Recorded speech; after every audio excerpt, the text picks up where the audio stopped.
Hi, so here today we are in this beautiful sacred land in Oregon, United States, and I invited grandmother Sarah for sharing a little bit with us about her medicine. I had some processes with her, and I have many friends that had already been healed through her medicine, and I felt like she has a lot to share and inspire us as women in our path.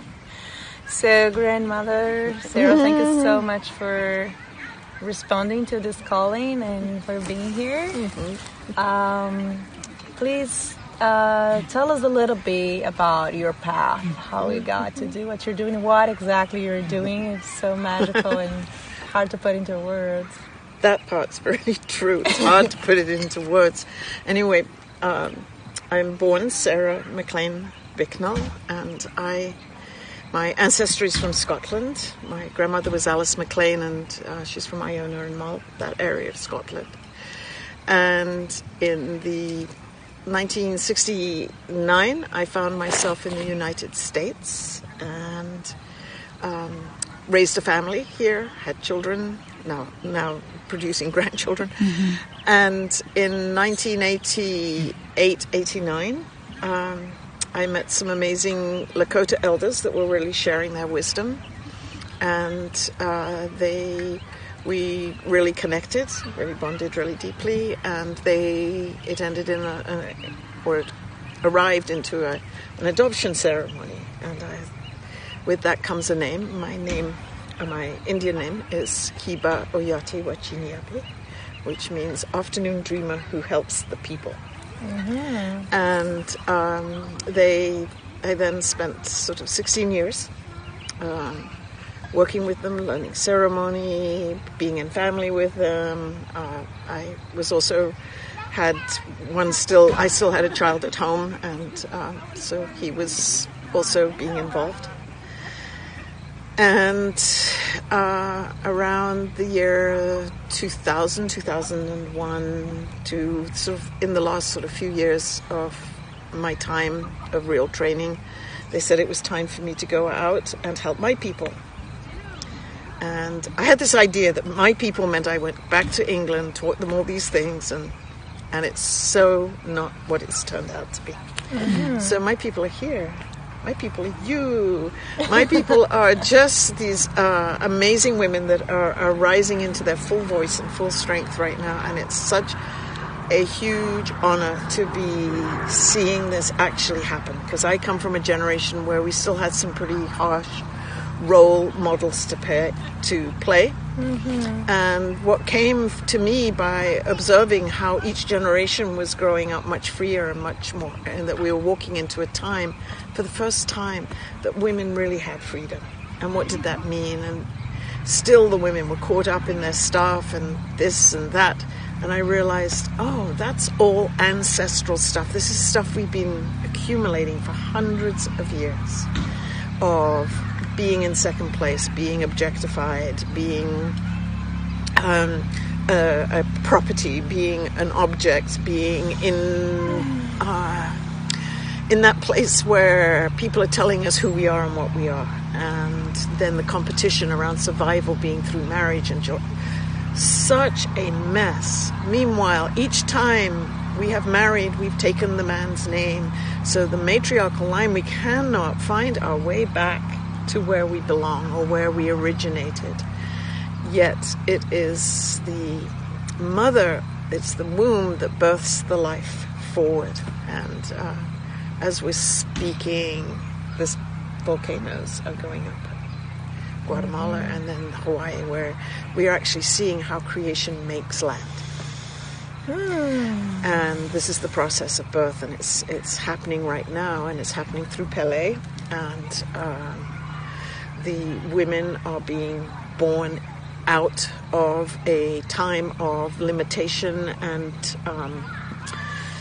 intolerance into a place where they're forced to be reckoned with, and it's just such an exciting time for women. It really, really is. So that's amazing. It's amazing to hear you, because I feel like there's an optimism there. There's a voice that is saying things are getting better. even though we all know there are very dark times, right? So one question that comes to me is, what do you think would be the best thing for women to reconnect, to find the strength, to know who they are, and to keep walking this path of liberation as women, as gender, and also the feminine energy? So, well, I can only speak for the country I'm in right now, which is the US. We need to be politically active. There is, we can't just sort of talk about it anymore. And the places where we need to be heard and seen is in the places where the laws can be changed, where there are places of impact that actually inform people differently, and it's a changing of the consciousness. I think that's the consciousness piece has begun to change. We're taking women. My understanding is that women, I see it. It's just like they're blossoming forth, and they're standing up anyway. But we need, because we're at a time where there are so many of us living together, there is a deep need for a certain structure to hold that and to reflect and represent where it is we want to go to support a consciousness change. And so that structure, not in the ways of law as we understand it now, but a way of structure, support and help that is a consensus, right? So we can, here comes the whole new vision of a new way of law, a new way of being together, and I don't think we have the time to go into that. But I have lots of hope. Yes. I have such faith in Mother Earth. And such faith in our capacity as conscious beings to be able to do this together. And I have learned that spirit or energy is so efficient. And often when I've prayed for something just as simple as, oh my goodness me, I'm being shut out, they're going to come tomorrow, they're going to throw me out of my house because I can't, my time is up, the lease is done, I haven't paid whatever the reason is, you have to go. And I've been praying and praying for another place to show up, and nothing's happened. I put all these prayers and all this work in, and they're coming to knock on the door at 8 tomorrow morning, and at 7:55 the phone rings and there's a place for me. My prayer is answered efficiently. The Spirit says you don't need it any time before 8 o'clock. So we'll give it to you at 7:55. Obviously they're not that precise with timing because the time has nothing, but their Spirit is very efficient. So from what I understand, so there are two ways of working now, which is the Spirit is being clear of your prayers, your intentions, and make like your rituals and being connected spiritually, but also go into action. And do what has to be done. It has to be done. We cannot sit back. We have to do it. The work is on. Yes. And yes, absolutely, and it means being involved with communities and people to get things changed so that we become able to coexist all together. And the word used right now is sustainable. What I like to bring people to is the word sufficient, because certainly in the US we've gotten really caught up in lots of needs and lots of wants. I need this, and now I need that, and I need this, and this accumulation of needs, when we could all take a deep breath and go, I have sufficient. And if I have sufficient, everyone is provided for. What are all these extra things we need? And we are moving into a time where we cannot sustain what we're doing, but it doesn't have to be a place of despair. And one question, how does this intention of looking back to our ancestors, our matrilineal lineage, right? The women that came before us, how recognize them and reconnecting with them can help us in this path? Because the matriarchal line has been broken, in many different ways. We cannot look back in a direct line. When I take my father's name, I can follow it on the family tree back to the 7th century. I look at my mother's line, and within 2 generations, I just know the geographical area. And because of that area and during those times, it's unlikely anyone traveled in. It's a more, Scotland's a little bit more away from Europeans traveling in and so on, unlike England. And so I have a sense that most probably for many generations, they were within those villages up there. But with my father's line, I have this strong idea. I know, doom, doom, doom.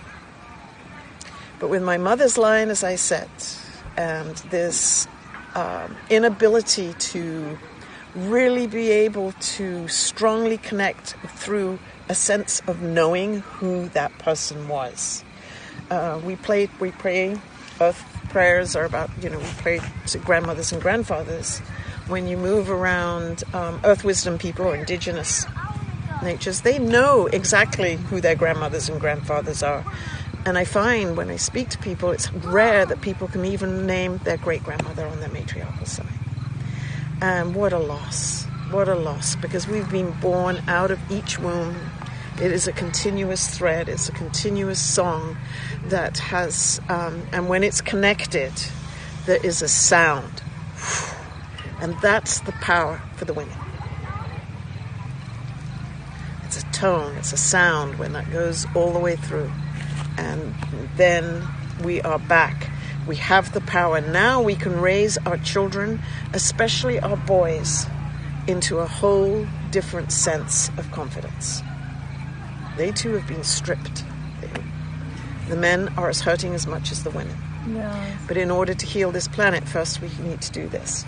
Yes, and also recognizing the patterns that we're carrying from the women in our lineages, right? A lot of those patterns are, the patterns that you're inheriting are, well, me included, are not helpful ones. We have to go way, way back to find the matriarchal societies. We have to go way, way back to where women felt confident and of value in taking an equal place, as it were, having their place and belonging and a respect of both the men and the women. That goes way, way back for most of us on most of our lines.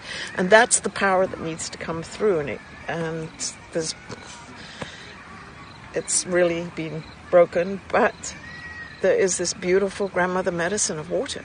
And there is these old ceremonies of water ceremonies that really cleanse and purify and do what they can to bring the power through.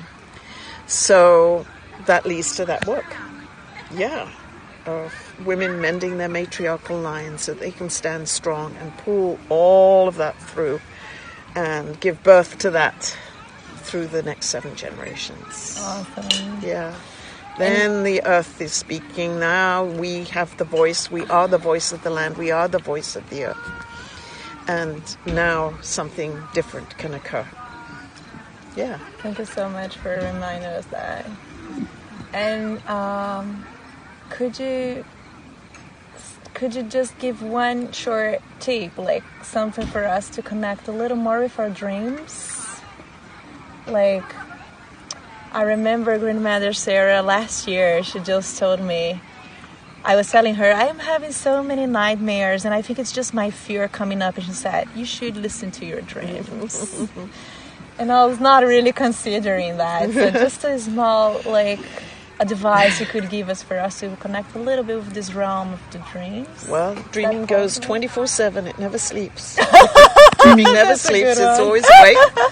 And we have been dreamt here by our ancestors. So as I look at you, I know that you are your ancestors' dream, and what a beautiful dream this is, and that it's been everything arriving until this point. So you are the evolved lineage, and it'll continue on. And so, yes, remember your dreams. Dreams are direct messages for you. It's one of the ways that the invisible world can connect with the visible world. And somehow, as human beings, we're beautifully attuned to be able to do that. That's by the grace of some beautiful mystery. Thank you. May your medicine be spread out around the world. So many hearts and wounds are going to be touched. Thank you so much for carrying this beautiful medicine for being who you are. Welcome. I want to come to Brazil. That's how you pay me back. Yes. I think I want to come when it's your summer and my winter, right? This isn't